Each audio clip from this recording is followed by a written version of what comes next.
You are looking at Julian's pronunciation guide, where we look at how to pronounce better some of the most mispronounced words in the world, like this other curious word. But how do you say what you're looking for today?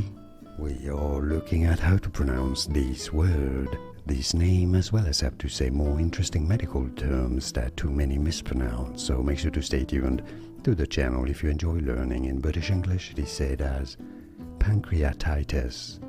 Pancreatitis. In American English, however, it is generally said as pancreatitis.